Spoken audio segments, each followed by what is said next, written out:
This is BreakmanX, and welcome to the game show on August 13th, 2025. How's it going, Jack? It's going great. It is the end of summer. Kids went back to school today, or at least one of my kids went back to school today. So, normalcy, yay? Yay. I don't know. My semester started back up again, so we'll see how that goes. And Logan, how are you doing this fine evening? Doing pretty good, yeah.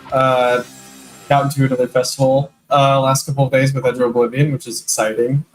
Things are going pretty well. Woo! By the way. Thank you. Delayed woo. Sorry, I was turning on the music. It's fine. I saw you like the woo post. nonetheless. So, Darria, how are you doing with your new web camera? I was just about to say, finally got a functioning webcam that is Let's feature it. consistent We gotta and feature reliable. it. Oh my God. We can see her. She's here. She tried so Yep. hard all last show. I felt so bad with the texts. Yep. Trying as you angrily tried to get it to work. Takes a lot to get Yes. Darria angry, but she was angry. Yeah. It was because it Sith rage going on. yeah, but just would not cooperate and it wouldn't recognize the device no matter how many times we tried to like reinstall and reconnect it. So I was just like, we're gonna get another one and completely start over. Yep. And now we can see the ghost that lives behind you. So. Yeah, I did that to Shadow once back in the early days about the ring, and he's not scared of anything, but he's terrified of the ring, and he got so upset with me. So I will always remember that. Oh, man. That's like the only movie that ever scared him. But, so yeah, the game show is a celebration of video games and our collective interests mixed with a healthy dose of humor while bringing in our favorite people in the game and movie industries on as guests. We've had some great ones, but tonight, our guest is us. Because we're going to be talking about some online multiplayer games. You may have heard of it. Hold up, break. Are you saying we didn't get Taylor Swift this week? You know what? She dropped out at the last minute, and I'm really upset. She had announced her new album, and she was a little upset that Darria wasn't on the show last week. Otherwise, Swift up in here. I say she was chatting it up with Travis Kelce. Yeah. I know. Apparently, the number one rated podcast got her, and I guess we just have to settle for being number 2, right? Yeah. Yeah. Unfortunately, we got a pretty cool guest coming up in a few weeks, though. Or I don't know how soon it's gonna be. Probably sooner than that, actually.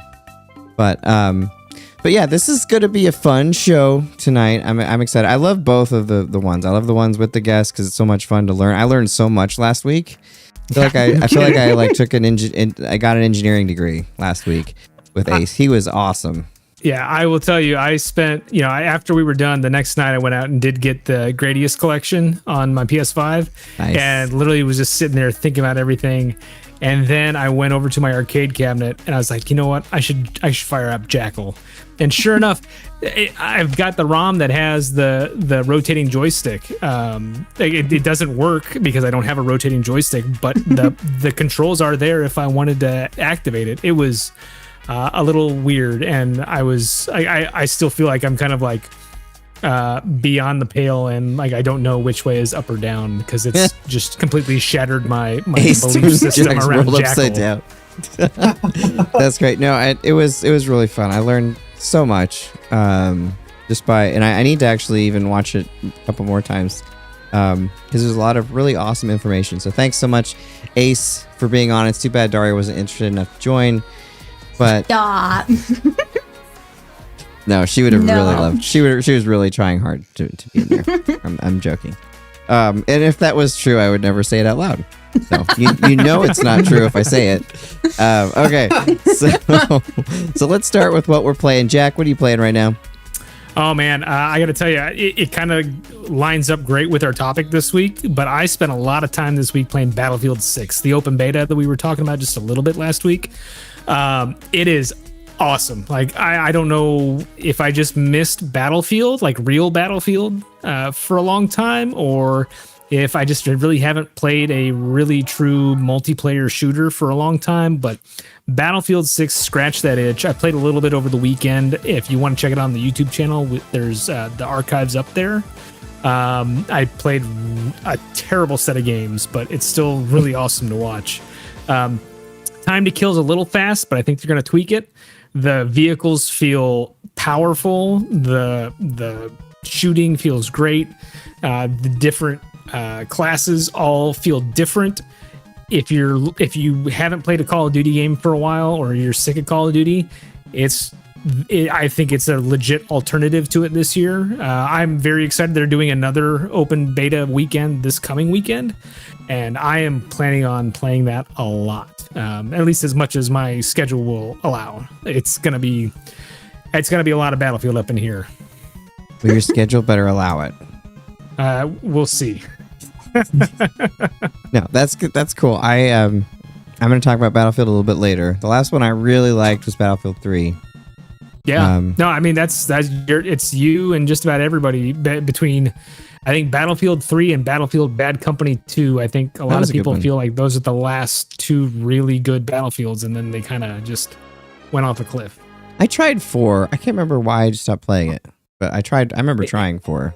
Yeah, 4 was kind of weird. They rushed it out to get it out with the launch of the PS4 and the Xbox One.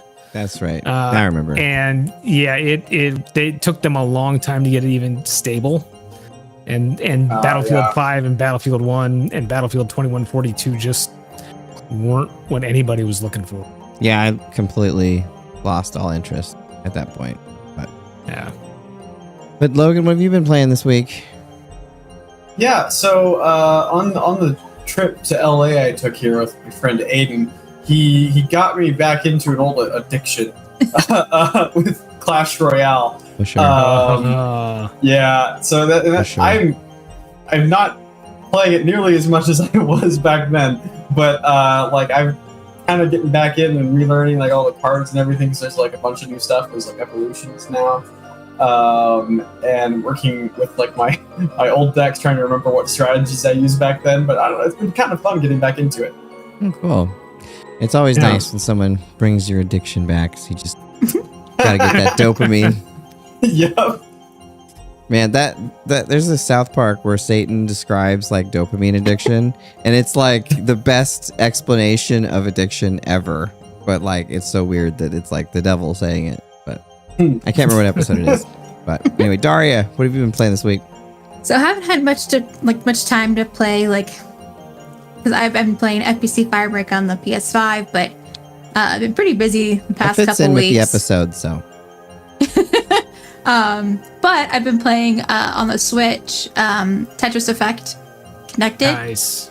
So I'm just sitting in the living room, like something just like that we're watching. It's not like I can let it, something that I can listen to.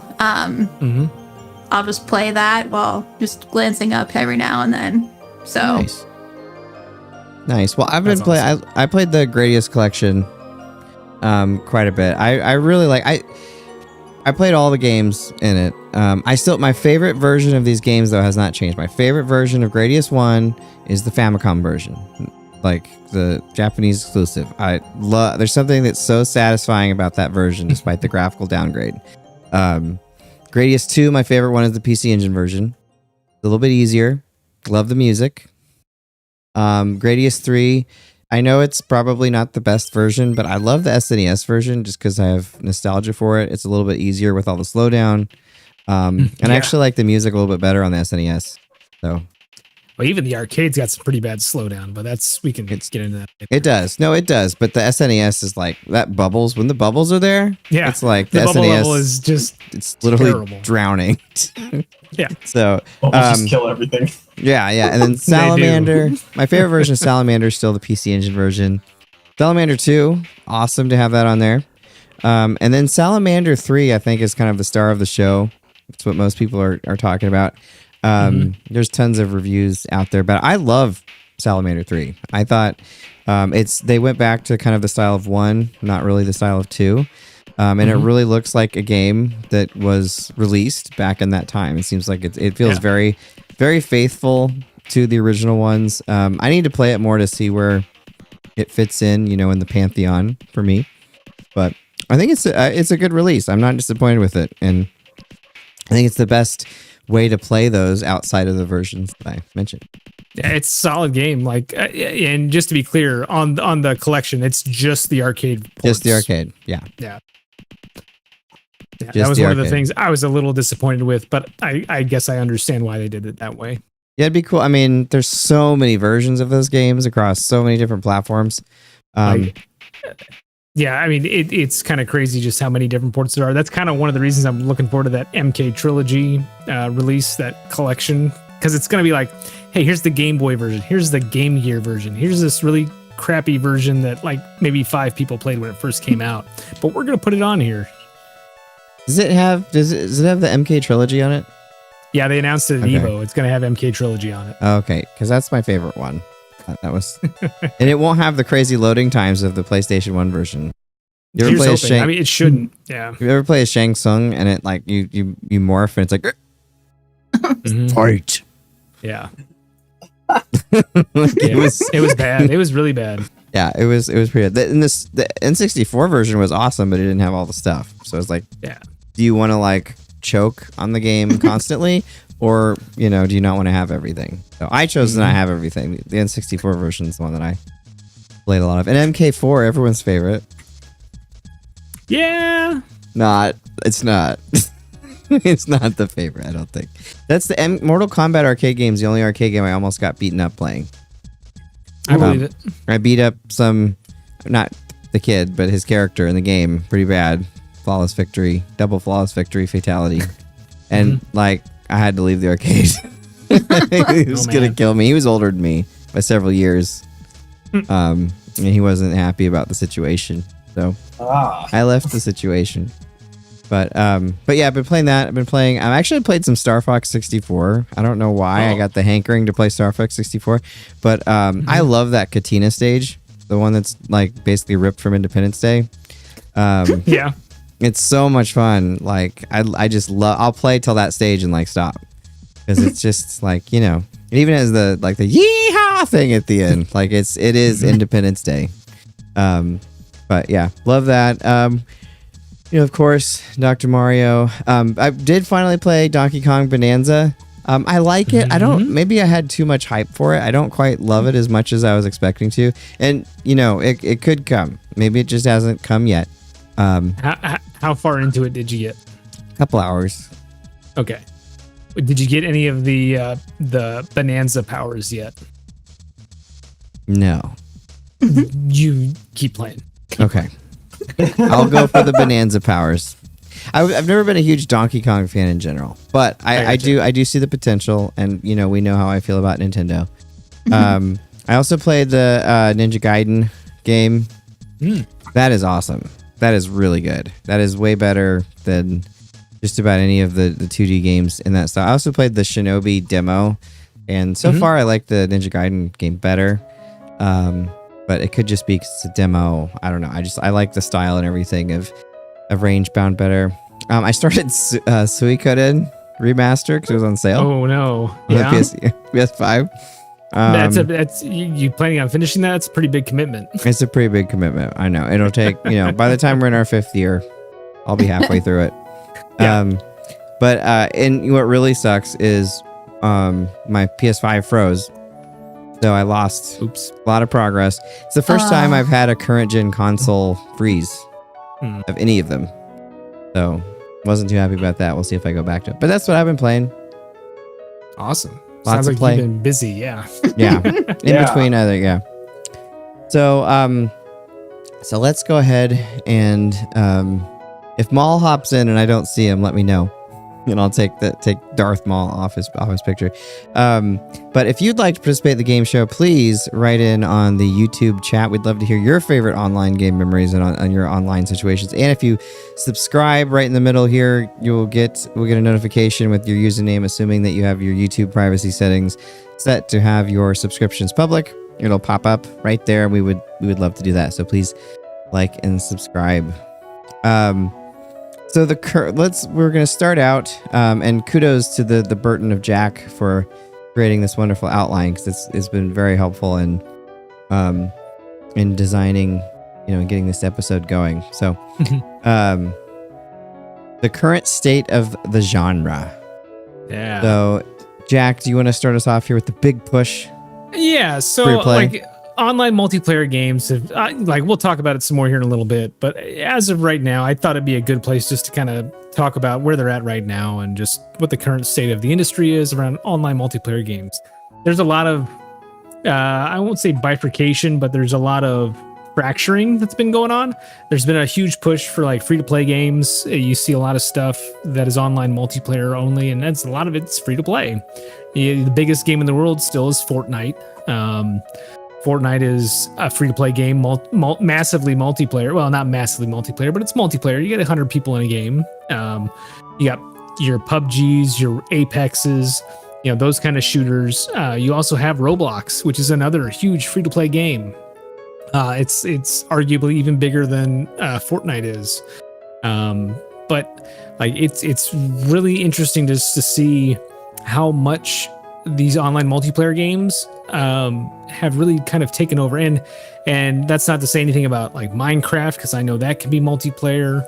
But it's not really free to play. It is a game as a service more than anything else. But it's really interesting to see just how much that style of game and how much these larger game studios like your Epics, your and not so much PlayerUnknown's, but your EAs and other studios have really tried to push a lot of things behind free to play in order to get player counts up, in order to get revenue coming in from things like skins. Like, you even have Call of Duty Warzone, games like that, where you just have money coming in through the sale of skins, through bonus little trinkets and stuff like that. And so it kind of makes you wonder where that leaves everything else. Like, is there room for the market right now for something like a Battlefield 6? Is there room in the market for challengers that want to come out and try to compete against those games that just have everybody playing them? And I kind of, when I see that, you see, we can get into it here in a little bit too, but when you see that and you see some challengers try to break through and fail, it really kind of leaves you just a little crestfallen that they just haven't been able to do that. So anyway, I just wanted to kind of set that stage. Yeah. What do you guys think? Like, how many, like, just like I said, I've been playing the Battlefield 6 demo or the beta. Darria's been playing FBC Firebreak, but like, aside from those two things, when was the last time you played an online multiplayer game? Yeah. That wasn't one of those 5. Go to 2. Well, Clash Royale. Yeah. There you go. Week. Yeah, we're just. Yeah. Yeah, I don't like any of the games we just talked about. Fortnite, PUBG, Roblox. I play Roblox with BreakmanX because she loves it. And there's some interesting things on there. It feels like buy this, like buy. It feels so scummy, and like I have to really watch what Alex plays on there. Yeah, no, me too. I play it with her to try to, like the Ninja Challenge game is okay, and there's a couple others that are okay. And if I play it with a controller, I can like almost stand it. Yeah. Roblox is like an interesting case too. It's like less of like a game and more of a platform. Mm-hmm. People just make the games on, so you got a wide range of different things on there, which I think is why they've just slowly been like, because they've been a game since I've been in elementary school, just been like slowly growing in popularity and just haven't stopped, which I think is how they've even like overtaken Fortnite recently. Yeah, they just keep grabbing people. And speaking of Fortnite, again, a game that I just have no interest in. BreakmanX is really good at it. He gets first fairly often, and does really, and it's fun to watch him, but I just have no interest in it at all. And it is very feels so corporate with all the different like tie-ins that are constantly happening everywhere. Like I mean, like he'll turn it on and all of a sudden like you could be Snoop Dogg, or like and there's Master Chief, and then like Teenage Mutant Ninja Turtles, man. Yeah, TMNT, like anyone you can dream of appears in Fortnite. Like there's no if a big corporation owns the IP, it'll be there. And it kind of, I don't know. It's just kind of it's kind of weird to me. And I maybe I'm just not seeing it. I'm not saying it's bad. It just personally, I played Apex a little bit, I guess. That's the one of the ones that you mentioned that I've played a little bit. But Fortnite just could not. It's just not for me. I would say I haven't really like played many of those. But I know like Robert, he plays Marvel Rivals, which is one of those free to play ones. Yeah. I've heard good things about that. I need to. And I do really enjoy watching like him play, and then on our like social media feeds, like watching clips of the characters and like the releases, and I'm like, I'm interested in like as like the new seasons and all that. It's I think that part of it is cool. Mm-hmm. Well, yeah. Anytime I like Marvel, and like before like the comic books, not just like the movies, but it's those. It's nice to have like a good Marvel game, and Tycho said good things about it, but it must be good. Yeah, I mean it's a solid game. It feels like it's scratching that Overwatch 2 itch for the people that are done with Overwatch. Oh, I guess I played Overwatch, but I got sick of it really fast. Really fast. Yeah. And again, could be a me problem. But you're talking about decline of games as a service. Was your next? Yeah, the other kind of topic that kind of led into this was just, we've seen like the rise of it kind of my last little point I made was kind of dovetails into this. We've seen games as a service come out like I said, your Fortnites, your PUBGs, your Roblox, your Apexes, but then there's been challengers in this space like Concord from Sony. And the game was out for not even 6 weeks, and they shut it down because it didn't find the audience. They wanted it to be a live service game, and they just couldn't do it. You've seen Marathon struggle from Bungie. Bungie of all people. Bungie that made Destiny 2, made Destiny, made Halo. Yeah, right? But like they put out that beta or the alpha for Marathon, and their player count wasn't where they wanted it to be. So Sony was just like, yeah, we're going to like put this thing on ice for a little bit. You guys need to figure out what's going on. Now, obviously there's a little bit of more intrigue in there with some of the but some of the plagiarized assets in the game. So that is definitely a concern, and that may have led to it as well. But it's just kind of troubling to see like games from even some of these other bigger players, like a Sony, like a Bungie, kind of get put on the back burner or get delayed or just outright canceled because they just can't find the space to breathe and exist in the current multiplayer atmosphere where you've got Fortnite and Roblox sucking up so much of the oxygen. Well, they've also adapted, I think, too much. Like I loved Destiny 1. I played. I have tons and tons of hours of Destiny 1, and I really liked playing. I liked the raids. I had some other friends. Some of my friends from California played it, so it was nice to like get to hang out with them online, and I really liked it. And then Destiny 2 came out, and it looked nice, and I played it. But the more I've played it, there's just so much crap. Like, do you want to buy silver? Do you want to buy emotes? Do you want to buy this? Do you want to buy that? And it's like, it became so overwhelming for me. Like Destiny 1 for me was pretty clear. You go on and you have like your quests that you play and then the expansions and all that. And it was pretty straightforward in terms of playing and easy to have fun with. Destiny 2 felt like I was like going into Walmart and like figuring out like which thing to buy to play like the thing. And it just, really soured me on it.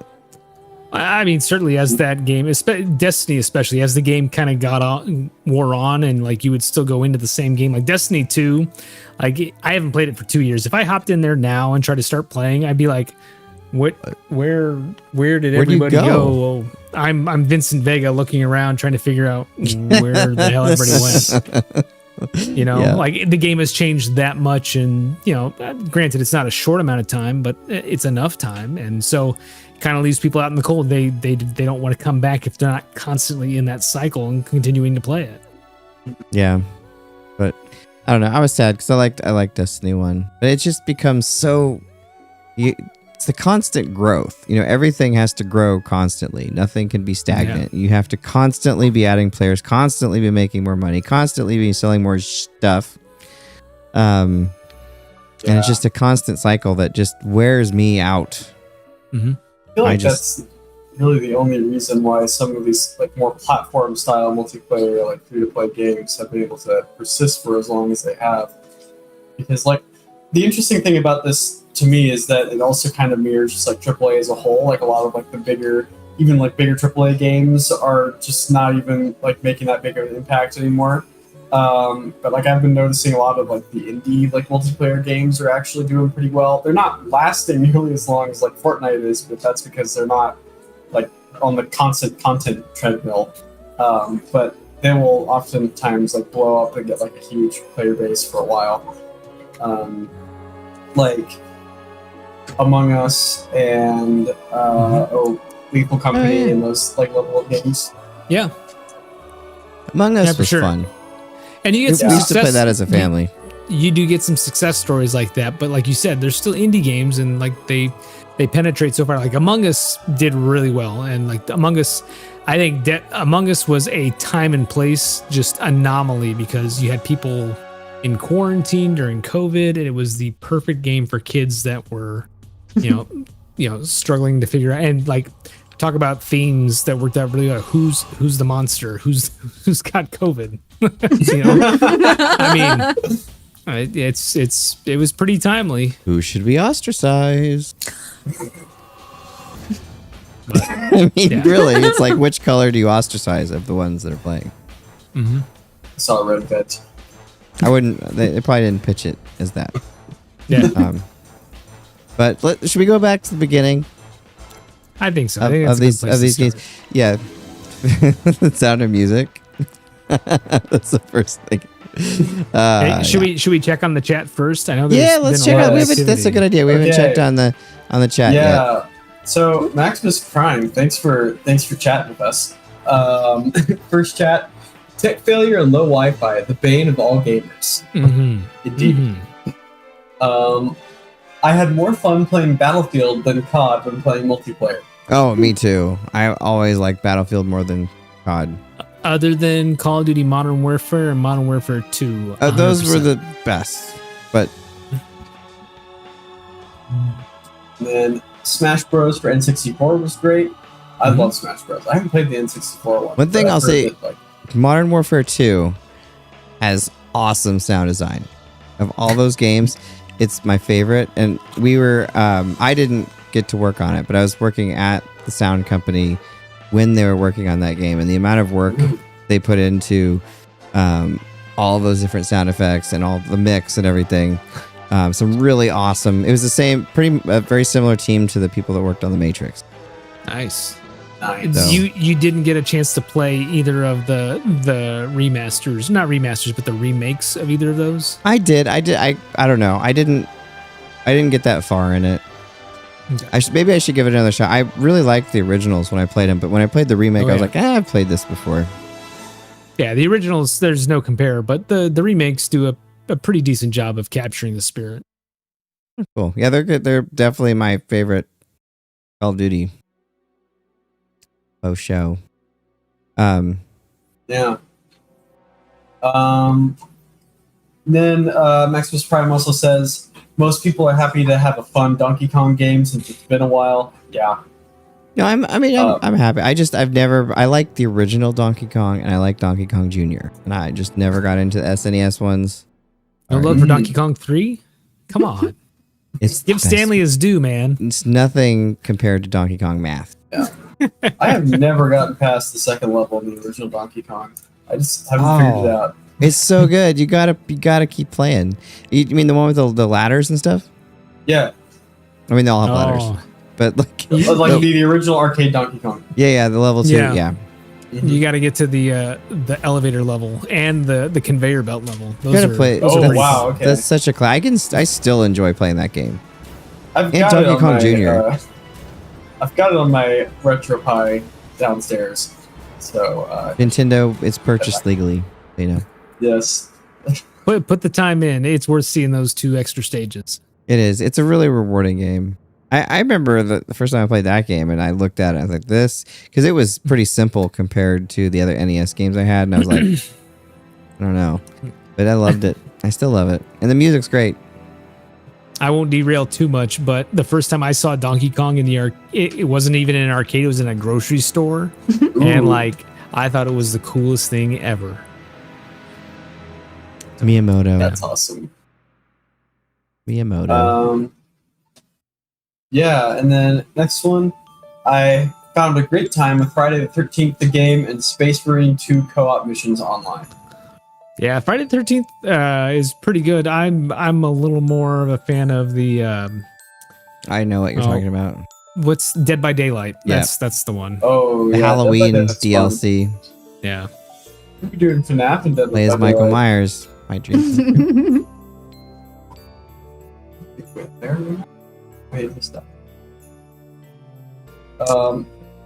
Then the last one from the chat for now. I believe voice chat for Nintendo is a dangerous idea. People get heated in competitive games, and some things kids shouldn't hear. I say Nintendo because it has more family/kid content. I mean, they only let you chat with your friends. It's not like if it was like randos. I mean, we know how that went with Xbox Live back in the day, or probably still now. But like, you'd hear some things that weren't good. I think Nintendo's definitely put a very Nintendo-like solution around that, and so I think very confined. I think it's fine. Yeah. But I mean, yeah, it is. The first thing I thought when I saw it was like, cameras and voice. But they only limiting to your friends. So, assuming that you don't have any, you're not going on someplace and adding some people that you shouldn't add. Yeah. But let's go back to the beginning of online multiplayer. Even before these, I have to say I had Prodigy. Did anyone else have Prodigy? It was like the BBS games and stuff like that were like super. That was amazing. Like to be able. This was before I had the internet, but Prodigy, being able to do anything online was just amazing. There was some space game I played, and they charged you per move, which I didn't know. It was like a dime per move that you did. Man. And my parents, it wasn't good. Yeah, I bet. But I didn't know. Yeah. But after that, the real beginning, Jack, you can start us with that.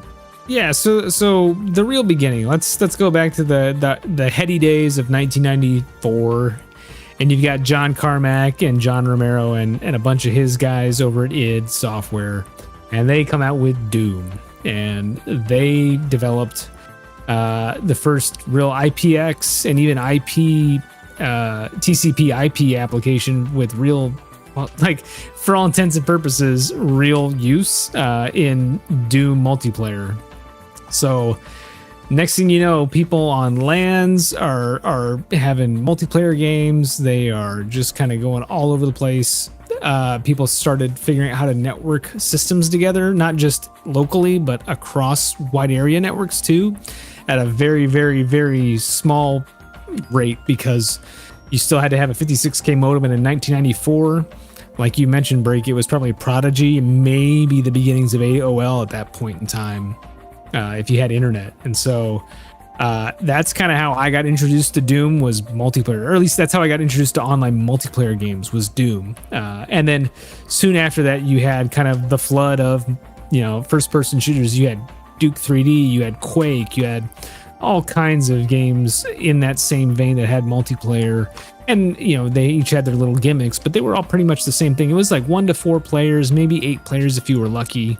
And just multiplayer deathmatch. And then you also had some other games that were kind of trying something else, like Ultima Online. And I'm kind of curious, Break, like you mentioned the BBS games, but like of some of the ones that I mentioned there, like was there one in particular that you kind of had your first real online gaming moment with? Doom 2. When you were growing up? Doom 2? Doom 2 as well. I didn't really...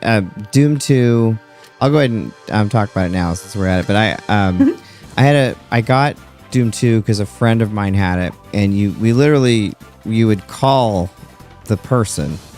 Like I would call his computer, not like get online, but literally call and connect to his computer, or he'd call and connect to my computer directly.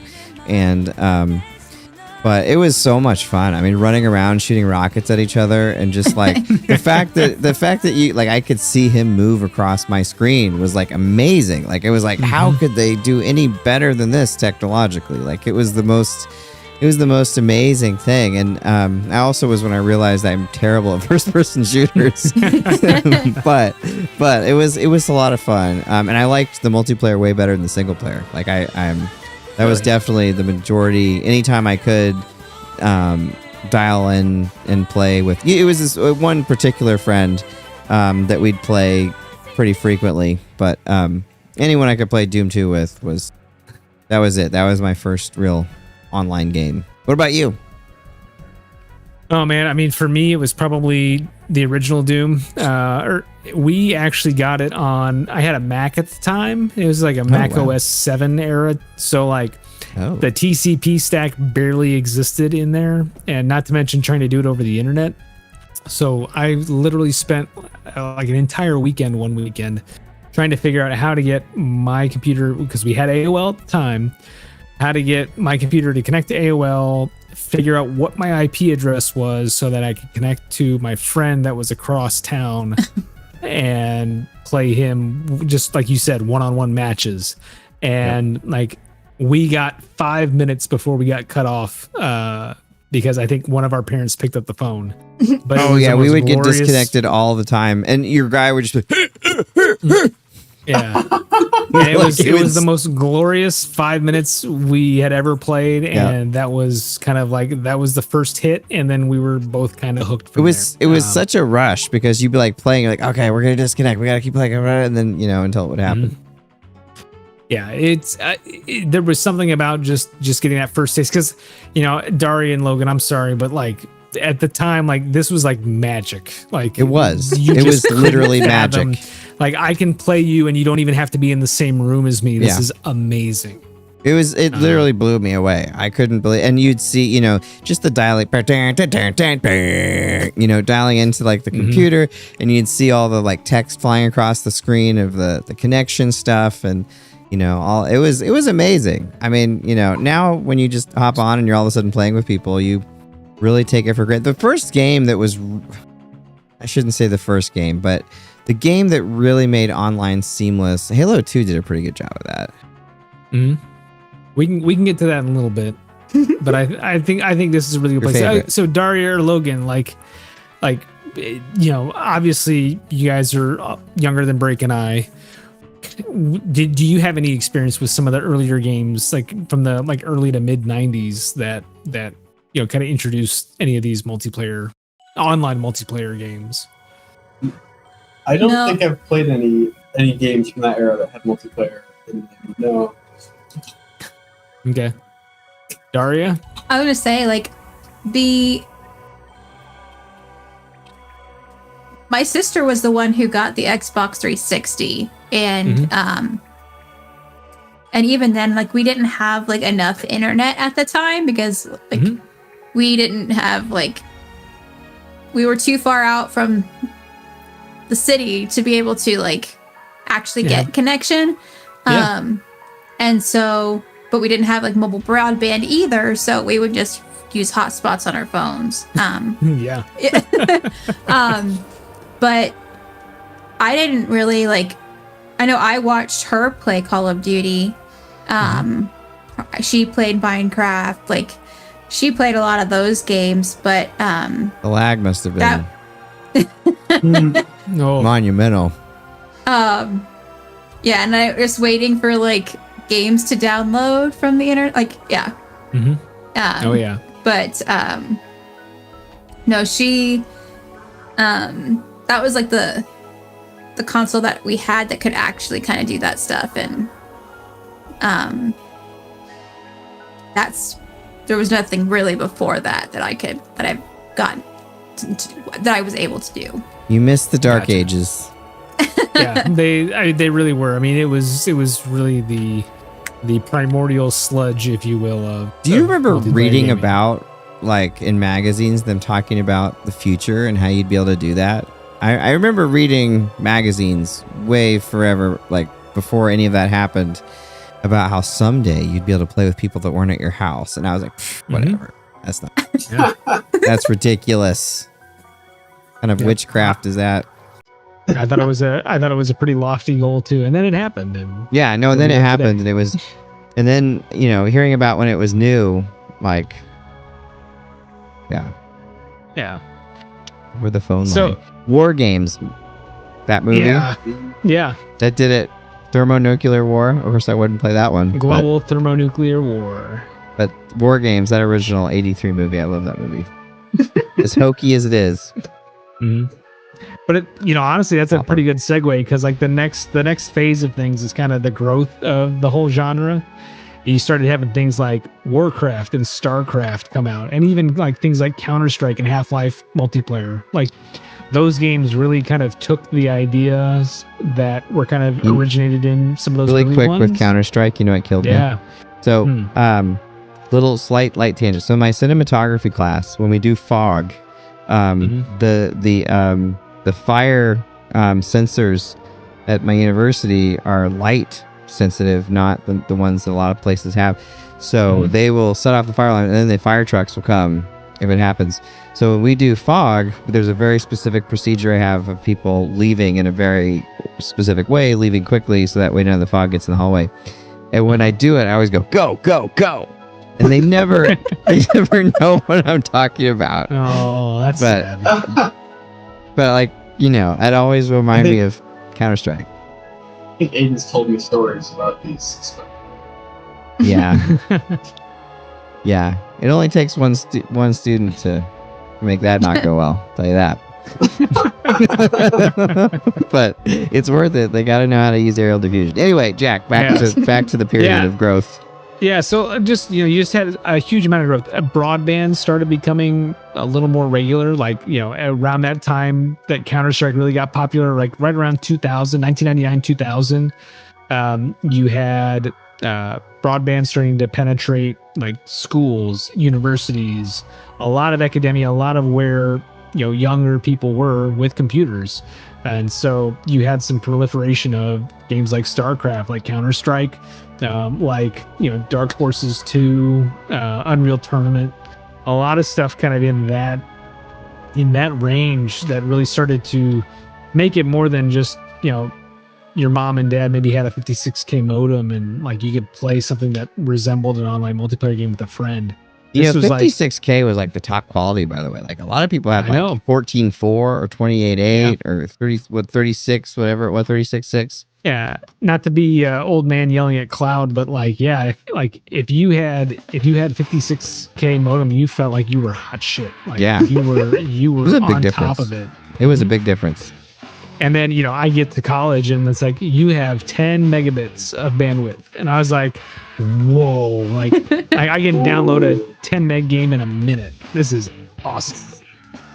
Yeah, that was also we got.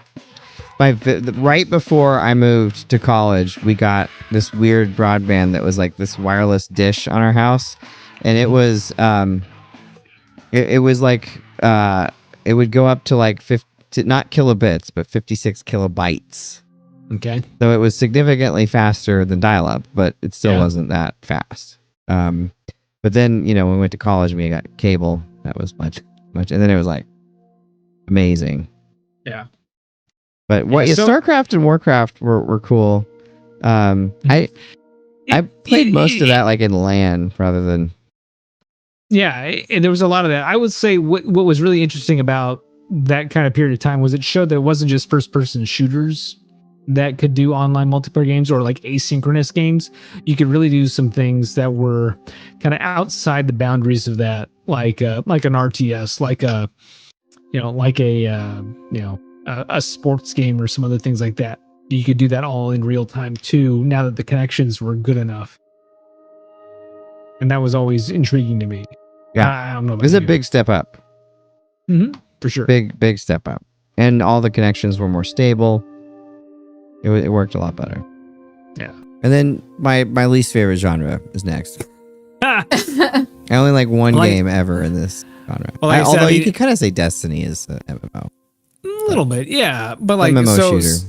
You kind of had Ultima Online be the birth of everything a little way earlier than this, but like Then you started having things like EverQuest, Dark Age of Camelot, I will lump World of Warcraft in here just because of the genre and because it's kind of the perfection of the genre, if you will.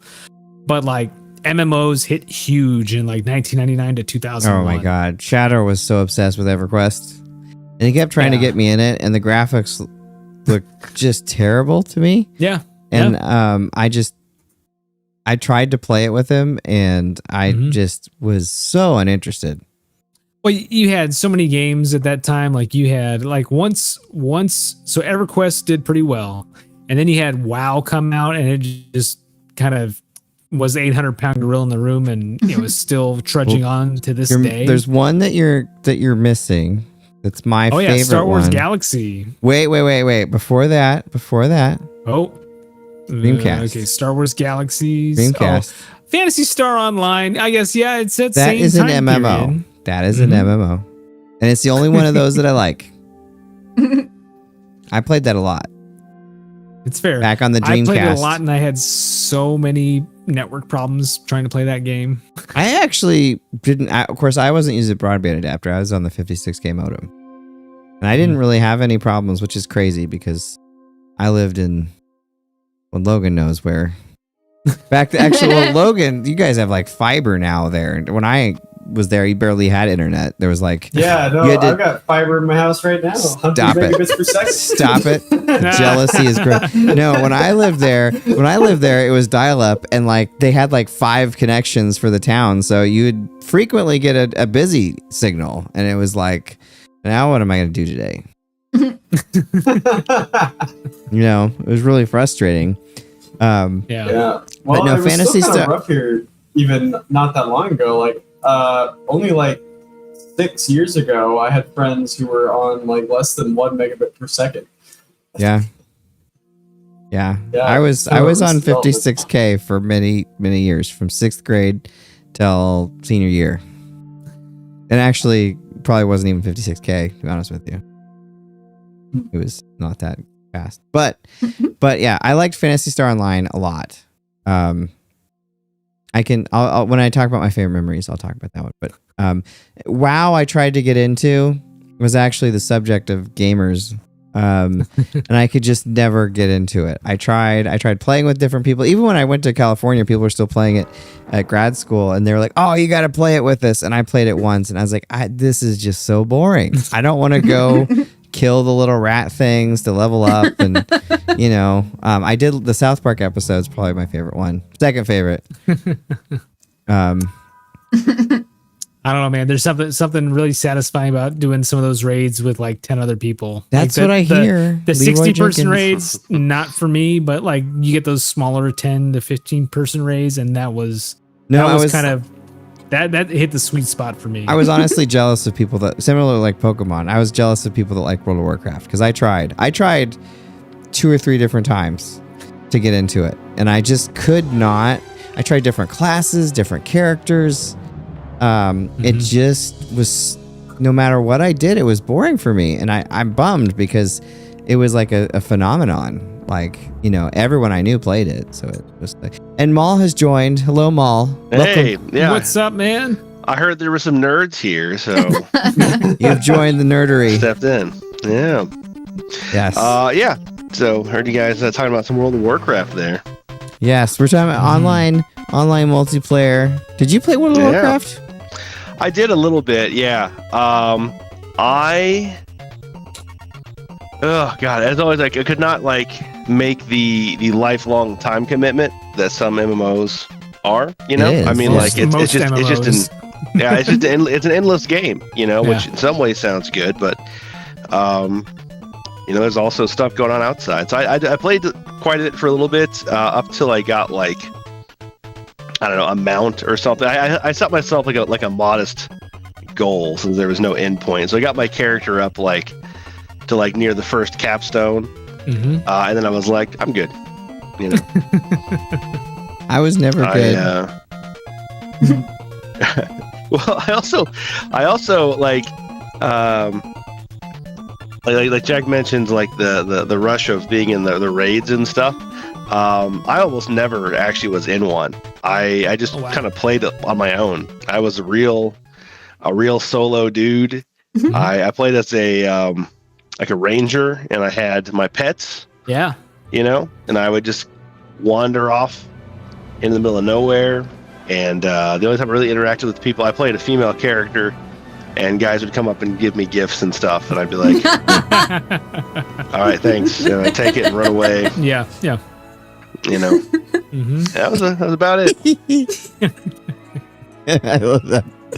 Oh man, yeah. I just thought she looked cool. I was a female troll. You know, they had a cool model. That was and it. you ended up with a sociology experiment. Yeah, it turns out. But yeah. All right, now let's mainstream it. Yeah, so, kind of following on the heels of all the Dreamcast stuff and some of these other games, I think the big thing, and maybe it's unfair to say, but I think the biggest mainstreamification of online multiplayer gaming was probably Xbox Live. No, it was. I agree. I wouldn't have agreed 20 years ago, but I agree now. But like, there was something about making it easy for people that had a console to get in there. Like, before Xbox Live, there was still like, the PlayStation 2 had its little online adapter, so you could hook up a 56K modem to it, or you could hook up a broadband adapter to it. Well, we baited that, didn't we?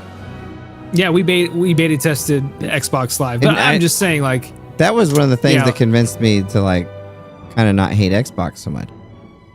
Yeah, and there was between that, like I said, like Dreamcast tried to do it, the GameCube tried to do it, PlayStation 2 tried to do it, and they just couldn't quite make it easy enough. But Xbox Live was just like, hey, here's your gamer tag. This is how everybody's going to know you across all of your games.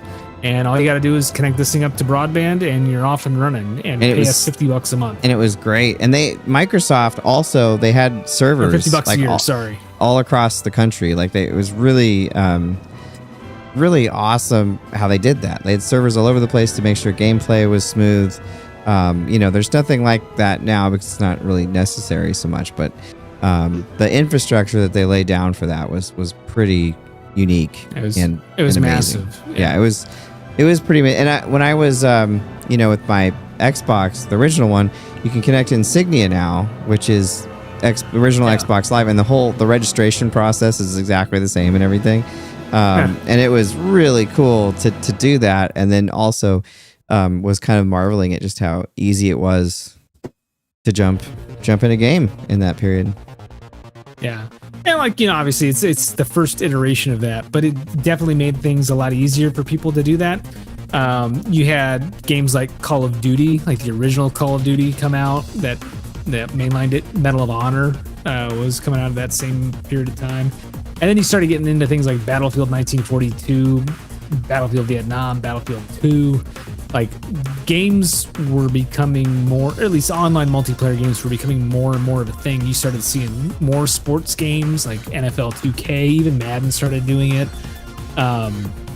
You just saw all kinds of genres start to pop up that had online components. And I think that's kind of where things really started to flourish. And I won't say to the chagrin of single player games, because those still were obviously pretty huge, but you certainly saw a shift in games that became multiplayer focused rather than single player focused with a multiplayer component at that time. So, yeah. Like, well, I don't know. No, go ahead. Oh, no, go ahead. Finish your thought. No, I was just gonna say, like when we get to that point, I think there starts to become a lot more things that still look like online multiplayer games today. Yeah. And just curious kind of what some of your favorites were from that era. From that period. Like, well, I was going things of that era that still you see remnants of today in online multiplayer. Well, I was going to talk about this a little later, but I'll jump into the 2K sports games on Xbox Live. That was pretty awesome. Because you'd never been able to play a sports game in any kind of like actual playable state online. And when you played it on Xbox Live, like it actually was great. Like the lag wasn't that bad. You were actually playing basketball or football or whatever it was, and there was some protection against like rage quitting and stuff. Like it would actually affect, their record and stuff. And so there was stuff done that could actually make it fun. And when you'd make people really mad because you'd beat them, that was a lot of fun too. Oh yeah. No, the rep system was, I think, a huge boost to just trying to help some of that stuff. At least could use some more of that today. Yeah. What I think, and I kind of echo your sentiments too. Like NFL 2K3 was the entire reason I got Xbox Live Beta. Yep. Like that was like I was like, okay, Halo's a lot of fun. Let's see if they do this. But I really want to play football against somebody else that wants to play football. So let's see how this goes. And those games were good enough that they weren't super easy to cheese, like the some of the other ones. So, but yeah, that whole period, there was some the Capcom versus SNK 2 EO was another one. We had the arcade sticks. We played, a lot of that online. That was a lot of fun. That whole period, though, honestly, well, when we get into our memories here, I'll touch on something else. But no, those 2K sports games on Xbox Live were they kind of actually made me like sports games again, because I'd kind of not liked sports games for years. I mean, there were some great ones that like you got, like, not just on Xbox, you've got like SOCOM on the PS2, you've got never liked SOCOM. It was a time and place thing. No. There were a lot of people that loved it. Loose Cannon, who lived with me, he loved SOCOM, and he kept trying to get me to play it, and I just did not like it. Yeah, you think about that, like Crimson Skies. Oh, Crimson Skies. Okay, that's my favorite. That is my favorite. That's the one we got front page on Penny Arcade, because you and me were playing Capture the Flag with Tycho and Gabe. That was, but that game in general was so much fun to do Capture the Flag with those planes. That's a game that's still fun, by the way. I don't know if you played it lately. Oh yeah. But and on Insignia, I still can't believe Microsoft hasn't done anything with that franchise. I know. Like, and on Insignia, you can play it on live, by the way, multiplayer. So this is Rhaegal, by the way. That is not an online game, Darria. No, I'm kidding. Welcome, Rhaegal. Oh man. But yeah, thanks for mentioning Crimson Skies. I can't believe I forgot. That was that was a hell of a game. Yeah. Probably my favorite. Go ahead. No, go ahead. Well, let's bring Maul into it. Ask Maul your question. Yeah, I was gonna say, Maul, like, I know you were getting into things a lot at this time too. Like, do you have any like fond memories of that era of online gaming? Well, like, I think my fondest memories are actually a little bit before that, though, because I really enjoyed the earlier LAN gaming era when my friends would go out and rent time for Command and Conquer. I remember Break, if you remember, like when the space that was Gameco before that. Did you ever see what it was beforehand? No, first time I was there. Or did I ever show you the back of it at all? We give you the tour or anything? You did give me the tour. Okay, yeah, because it was it used to be a LAN gaming center called Battlezone. It was actually I remember that now. Mutations. So yeah, it was originally Comic Corner, comic book store. They got into Magic the Gathering, and that became their big thing. And then they saw LAN gaming coming up. They actually were pretty ahead of the curve a lot of these trends, because it was like, I remember them having like alpha and beta Magic cards there and stuff. They were really early on it. Oh wow. But anyway, they saw LAN gaming coming up. The whole back of it became a LAN gaming center, and my high school buddies, only half of us actually had the internet at the time. It was dial up. It wasn't super prevalent. Yeah, especially in small town Kansas. So we'd go there, rent our time. Yeah, a lot of Command and Conquer, a lot of Quake 2. Yeah, were the games of the day, and good time there. But yeah, when they eventually closed up shop there and moved to Kansas City instead, greener pastures, Gameco took over that spot. But we never used the back, so we had the gaming store up in the front where their comic and cards spot was. But the whole back was a maze of corridors where they used to have PCs set up all over the place, and there was like dungeons and castles and stuff airbrushed all over the walls. I'd completely forgotten about that. Yeah, it was just a crazy little. It was a crazy hiding spot. I went back there when you were eating lunch. Yeah, we were like eating lunch back there. I remember. Yeah, it was just the big dark cave. You know, some of the guys would like take their dates back there. You know, it was a whole thing. So it was. But we just got a subscriber. Cool. See, that's what awesome. the stories of old Game Co. bring you. Yeah, way to go, Maul. Yeah. No, actually, I welcome to the after that, subscription. there was a bit where I didn't really have access to like the bits. Like you were saying, it wasn't really easy because you had to go out and buy the modem for the GameCube and whatnot. So did play a little bit of Phantasy Star though on the GameCube. The girl I was with at the time had a copy of it, so we'd play that a fair amount. But you know, I more just watched at that point. That and she got EverQuest. PS2 version of that was awful, but I remember it existed. You know. I just wanted to mention Warren Bishop was our new subscriber. Welcome, welcome to the land. Yeah. Awesome. Yeah, those are great memories. I'd forgotten about the space behind GameCo and all that. That's pretty cool. So should we hit up the evolutions and then we'll hit our favorite memories? Yeah, I think so. Evolutions is probably a good place. You know, we talked a little bit about where things are now at the top of the show, but like the evolutions, like once you get through like the introduction of Xbox Live and you really get into the Xbox 360 era, the Xbox One, PS3, you know, Wii era, it really becomes like broadband penetration really starts to become a thing. And so you start to see a lot of different multiplayer games, multiplayer only games, in fact. Things like Dota 2, things like League of Legends, Chrome Hounds, Dark Souls. You see games take some really interesting turns to see kind of what they can do with multiplayer games. See, like Minecraft launches in this era too. Like there is so much that starts to permeate at this time, and it really kind of sets the foundation for kind of where we're at right now with some of these ultra huge players in the multiplayer online space. And like you really start to see people get into niches, like Destiny, like I said, like some of your other like Left 4 Deads and things like that. Like there starts to become that online game for everybody, and you really have a splintering of games, and it was really cool to see at the time because you really did see fewer single player games and more multiplayer games.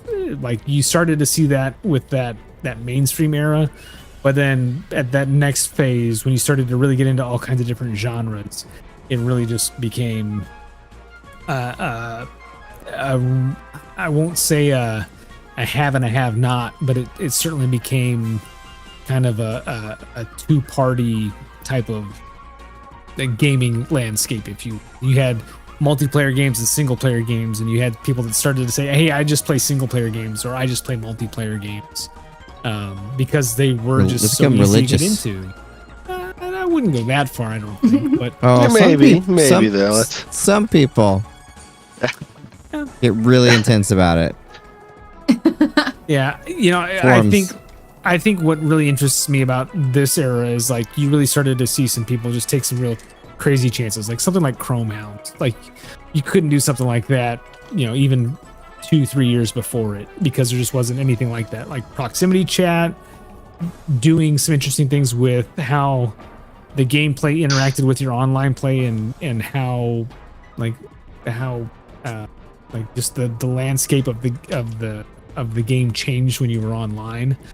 Not to mention things like like Dark Souls, like just being able to run around in other player's single player game and mess with them if you wanted to, or help them, was really, really intriguing. At least to me when I was playing that game for the first time. Yeah. Very cool. Well, let's head into the memories, but should we hit up the chat real quick first? Yeah. Logan? Yeah.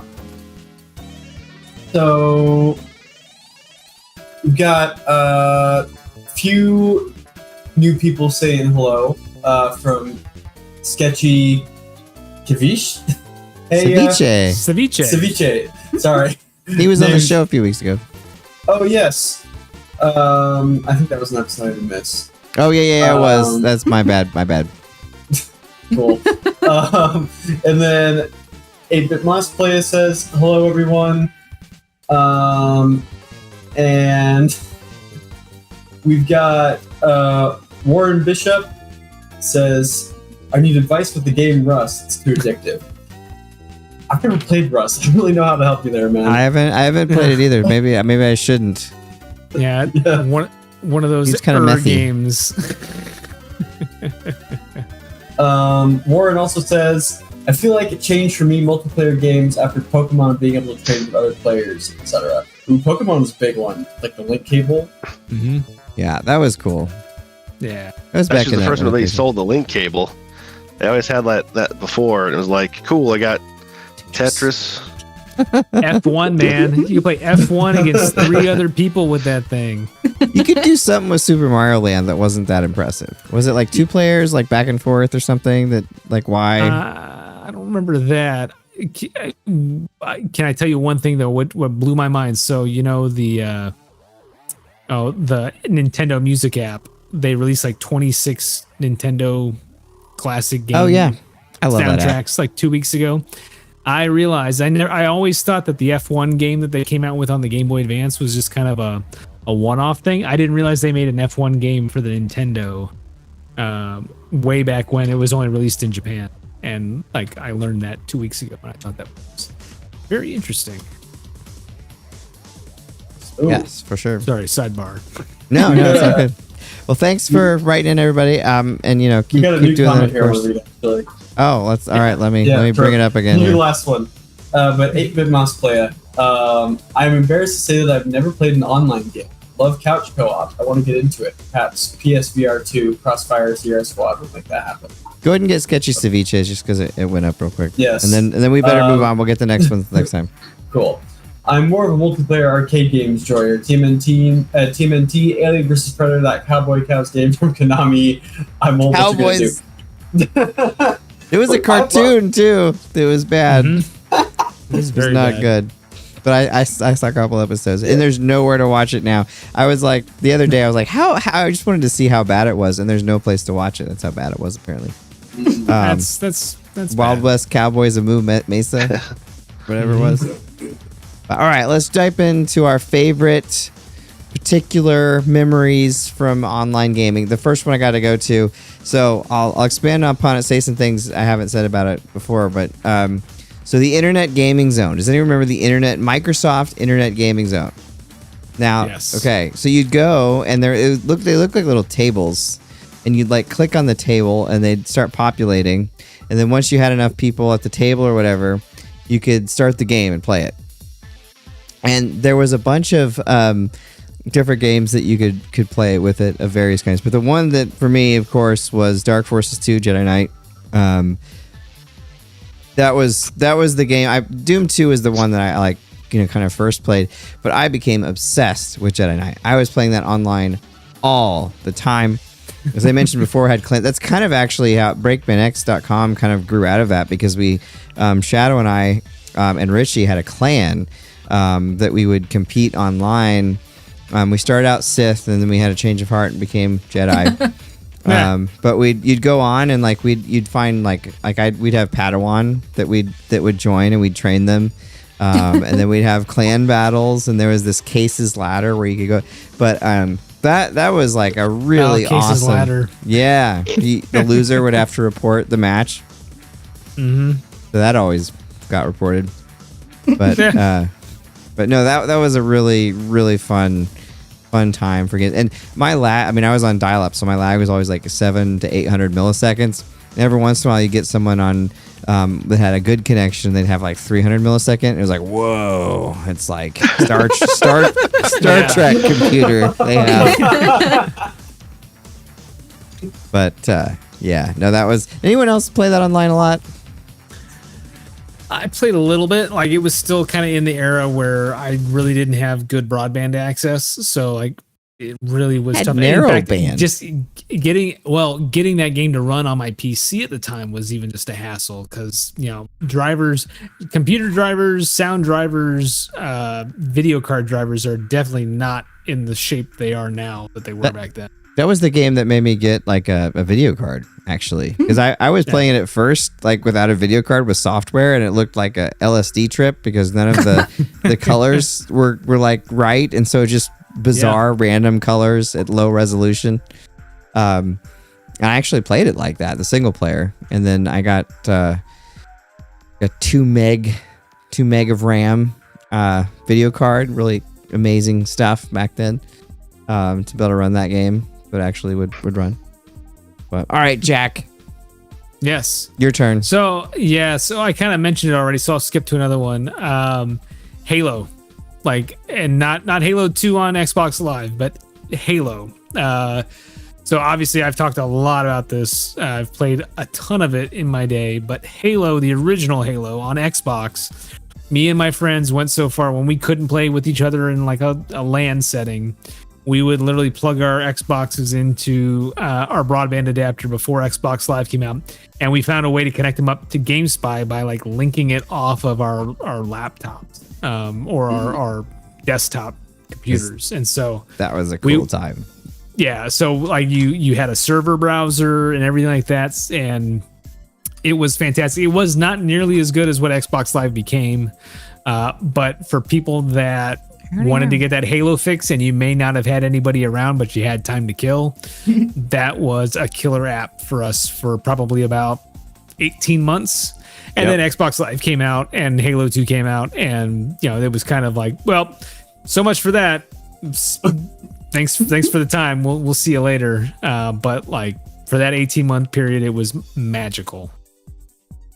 You could do that double dash too, Mario Kart. Yeah. Warp pipe, and it worked terribly, really poorly. I tried it once, and some people apparently could get it to work well. It always was like, like watching a movie from like the early 20th century where it's like 13 frames a second.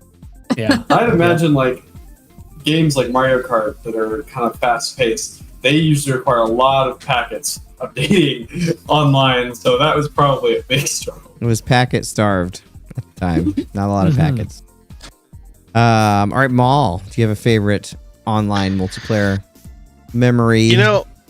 It's kind of I think most people would say it's kind of a trash game, but I don't really care. It was great to me at the time. But the fairly recent Friday the 13th series, and really it kind of begat or is a part of a series of a lot of horror themed games like Dead by Daylight and stuff like that, where it's kind of a one versus many, where you are, in that case, Jason Voorhees, but any number of other horror guys and everything that are out there hunting down the kids, whatever. And man, just what a great little homage to the series with just all the deep cuts that they had as far as like the beginning of each session starts with the kids hearing something, and then the Jason player runs out and they all go scattering, and run around the camp and everything.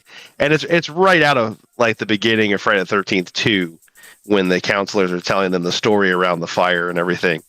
And just great uses of like the character models and everything. And they had like Tom Savini coming in and like make some new versions of Jason and his mask and everything for some special like skins you could get and everything.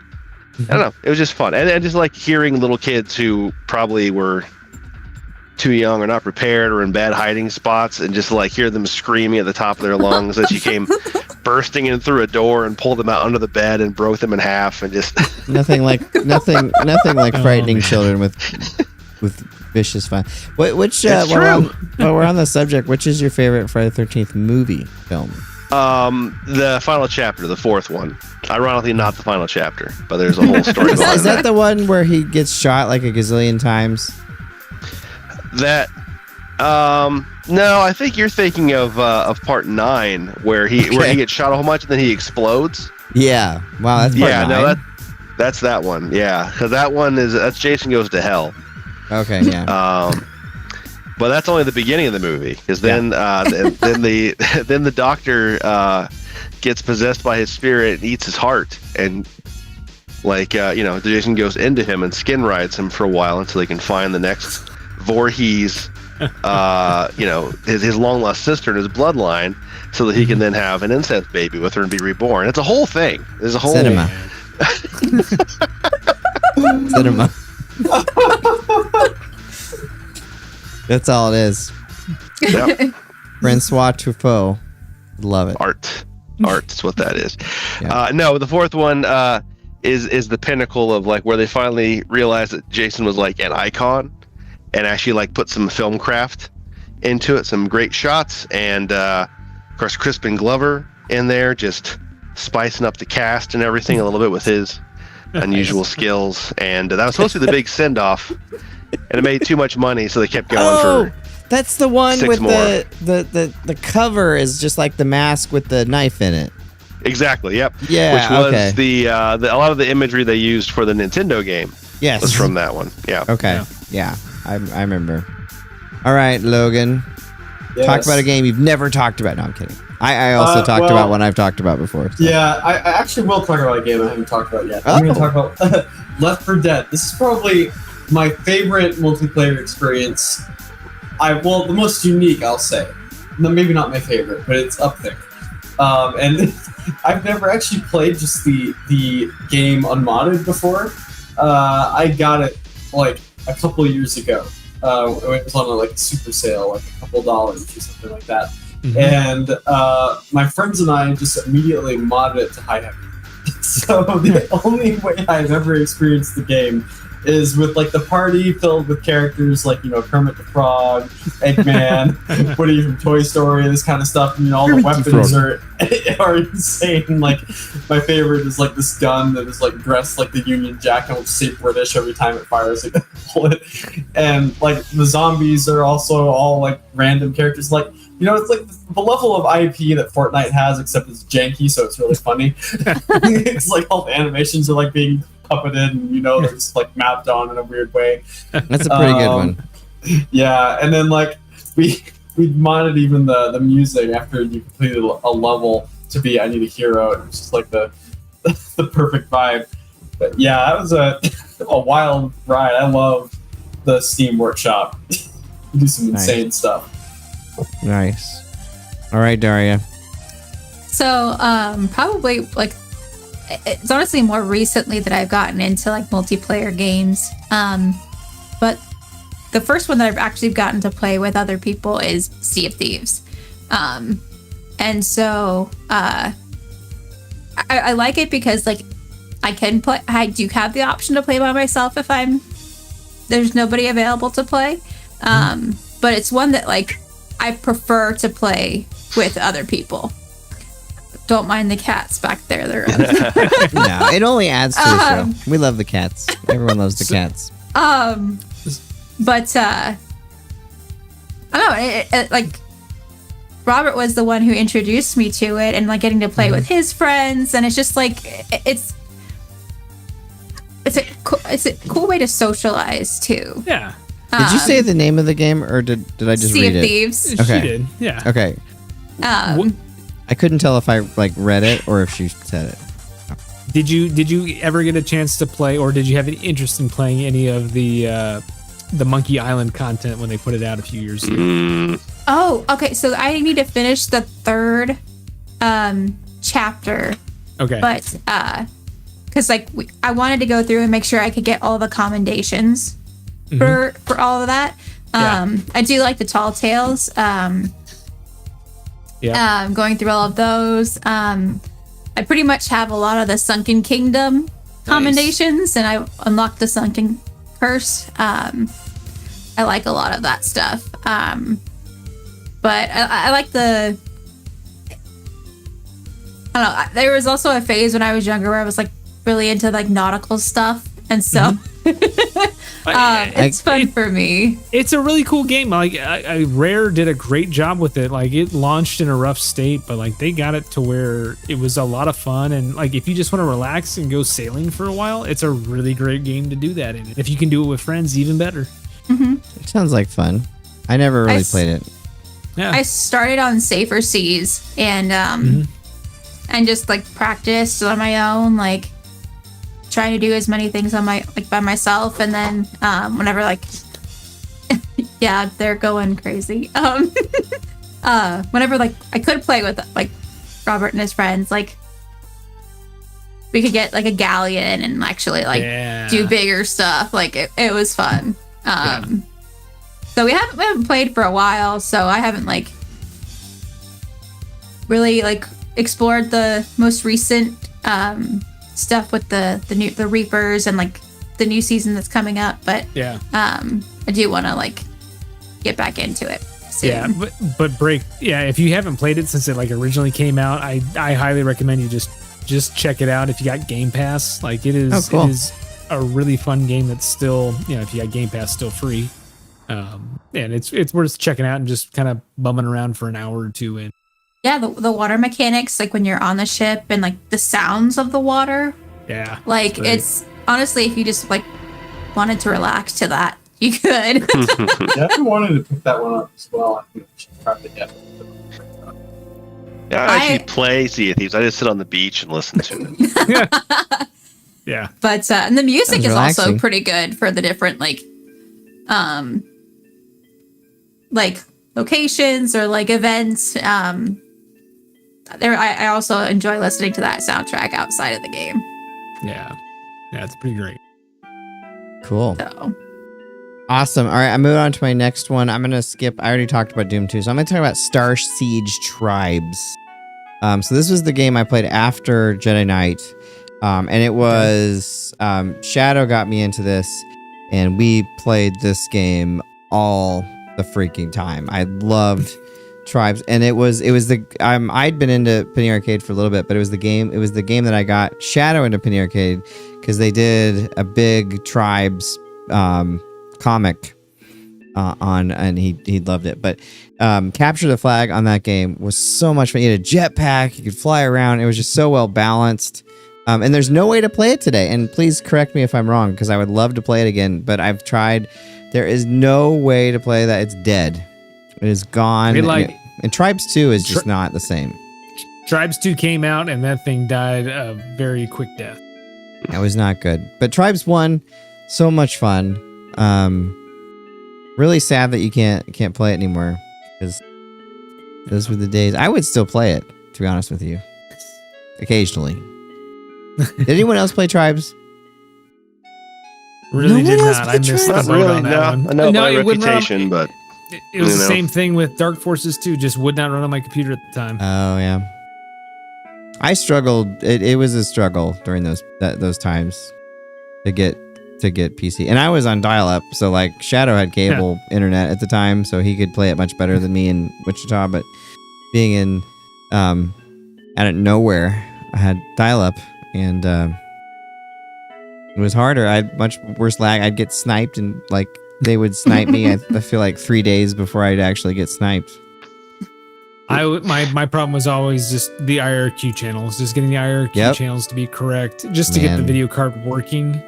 And like I said, sound card, same thing. Just it was a constant struggle. And if you didn't get something that was like even consoles, like the name brand, it was really, really tough to get everything working. And I was working at the time, even part-time, and didn't quite have the time to put into it. So yeah, console is where I ended up doing most of my online.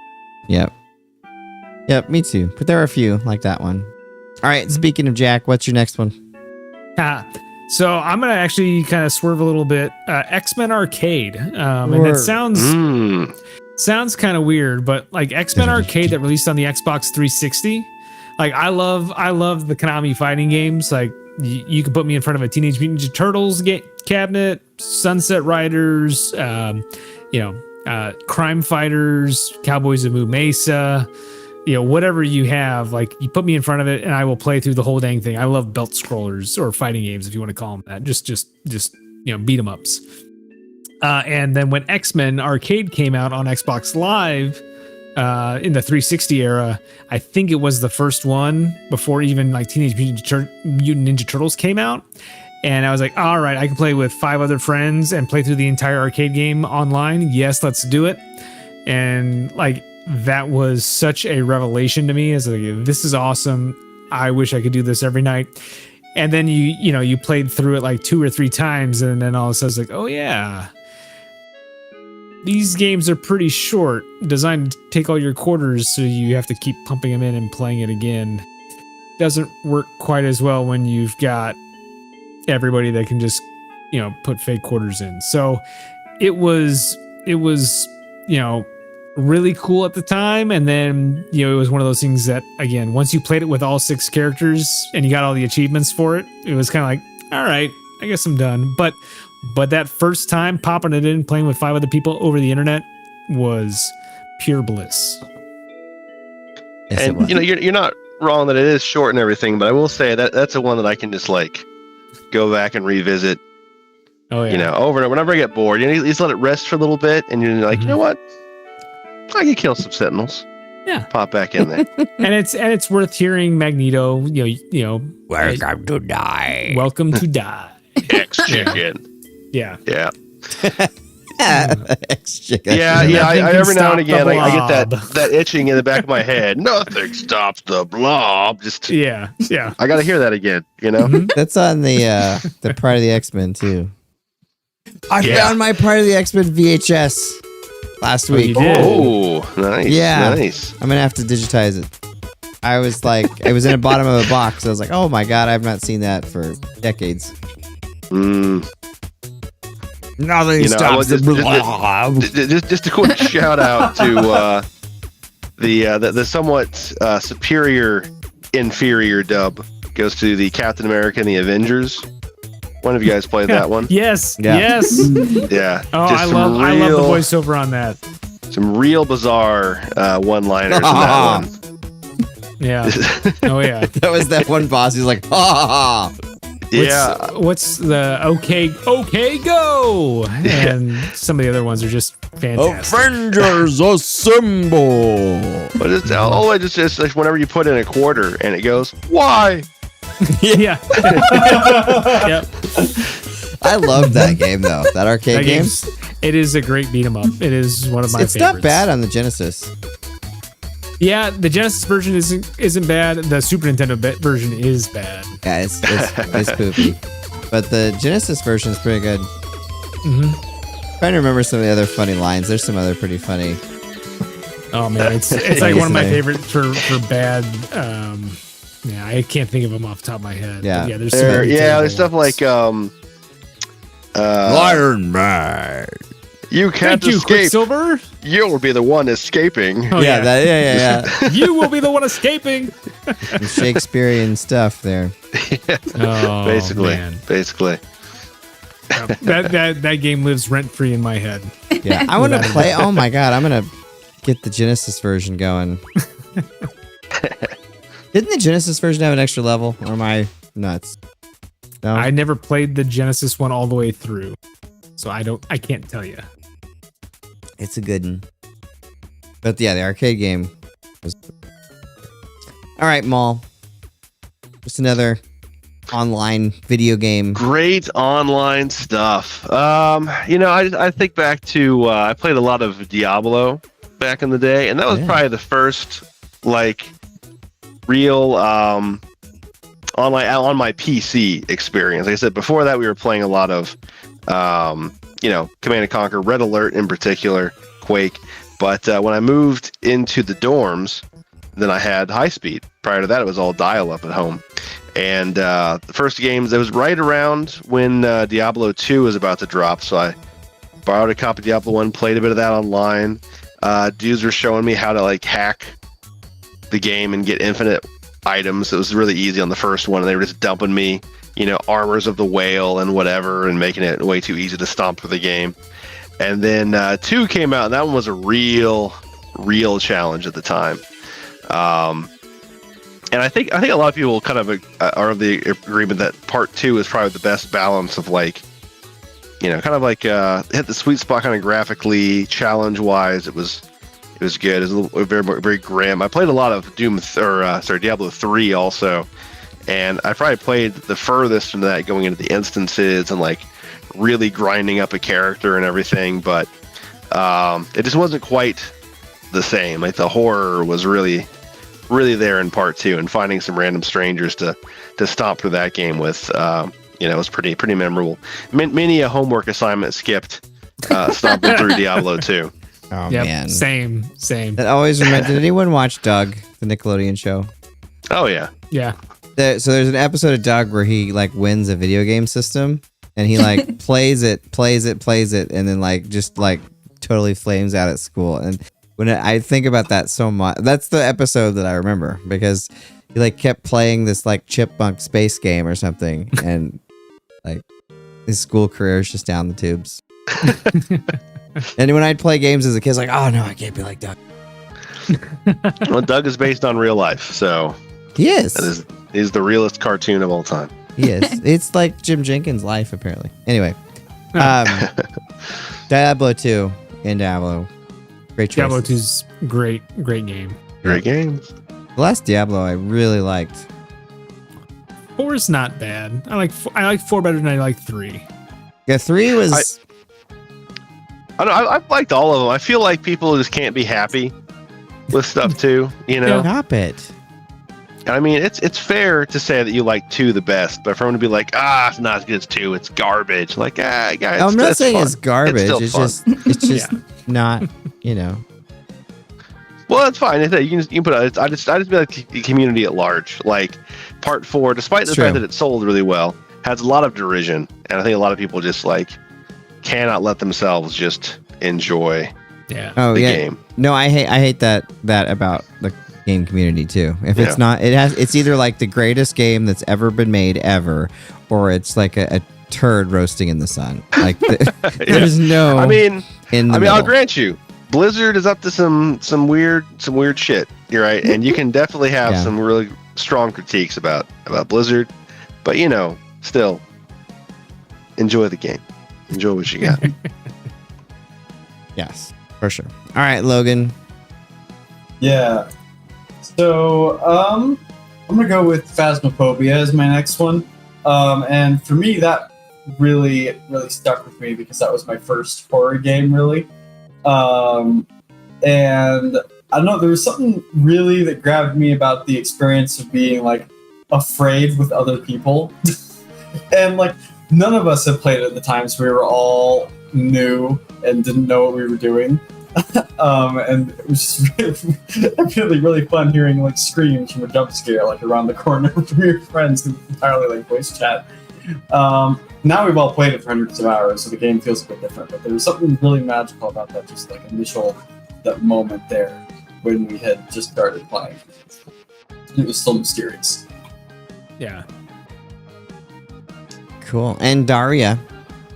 So I know I've mentioned it at the start of this episode, but FBC Firebreak. I'm gonna say it's the first first-person shooter that I've played,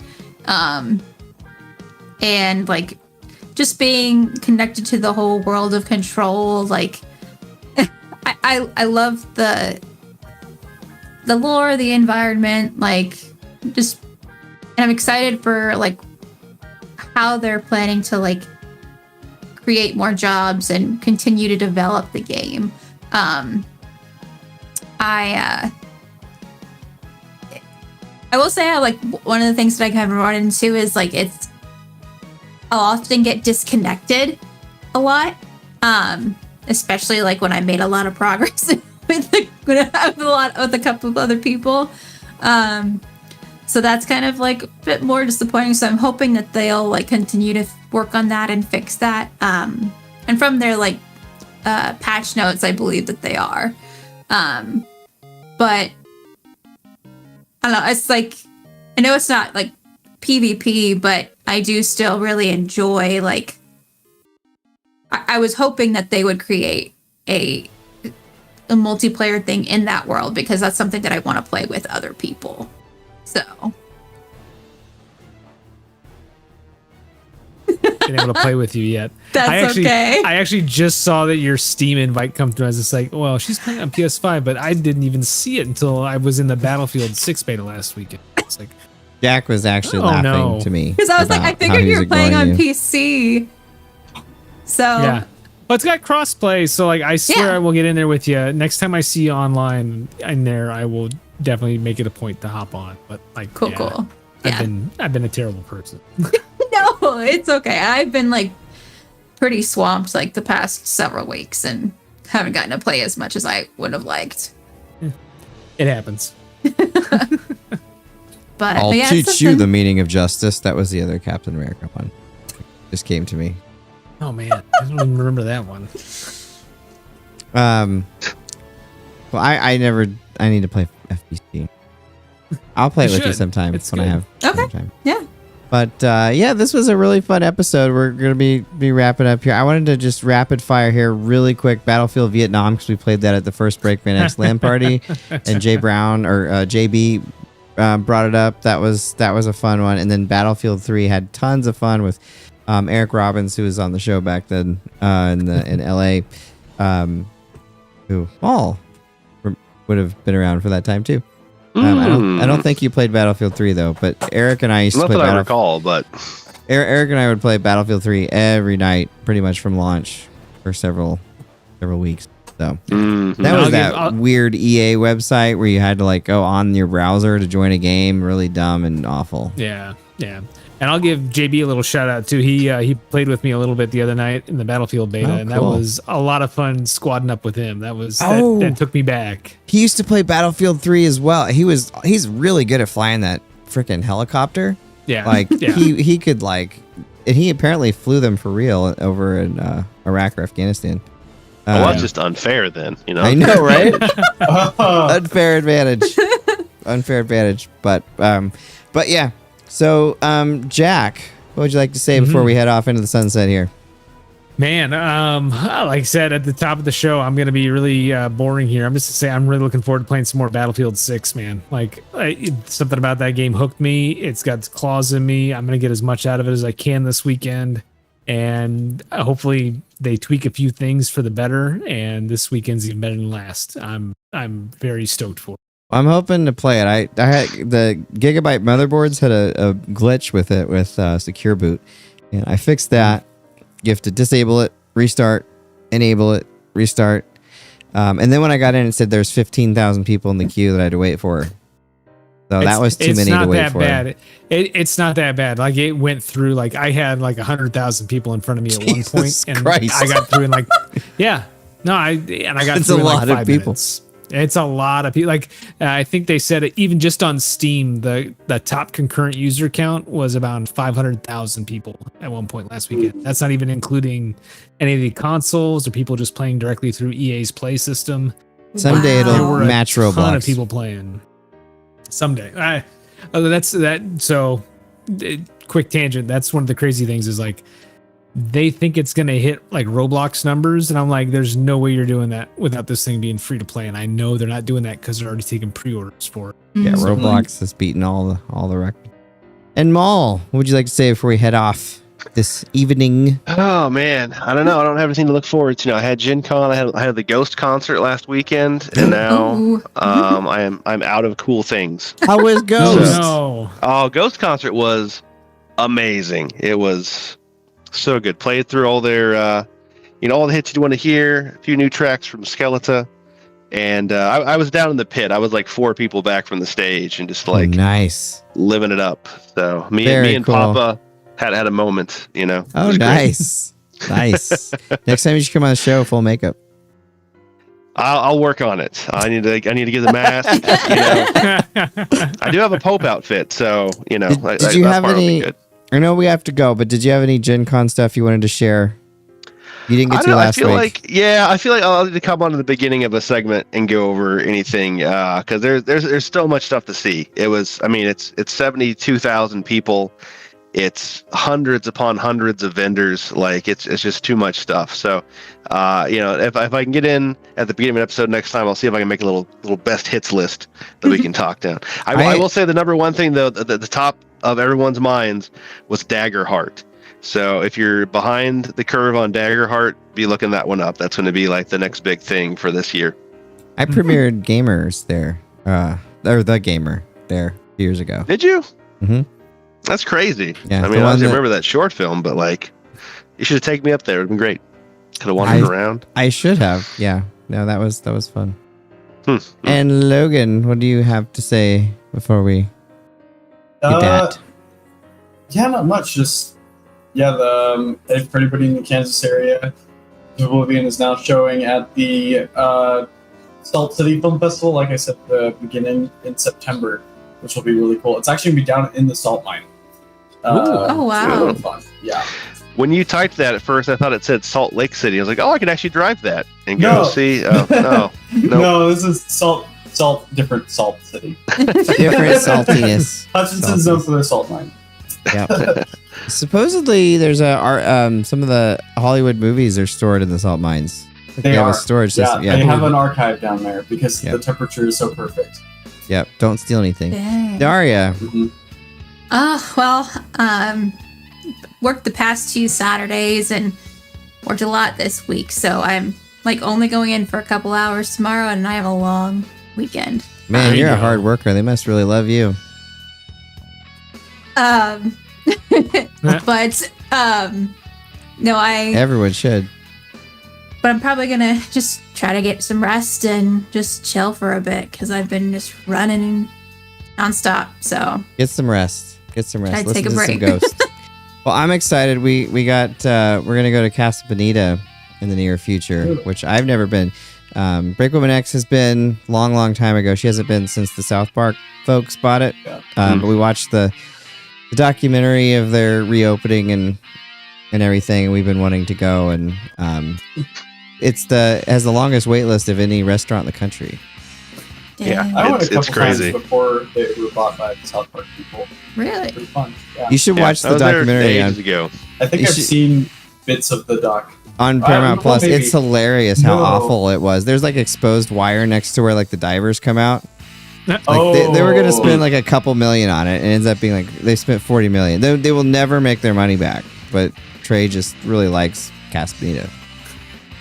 I mean, they've got like $40 billion from Paramount or whatever. They are billionaires. Yeah, they got their $1.5 billion. It's a very irrelevant show apparently, but they got $1.5 billion, and they've broken all their viewer records lately. So, but very relevant.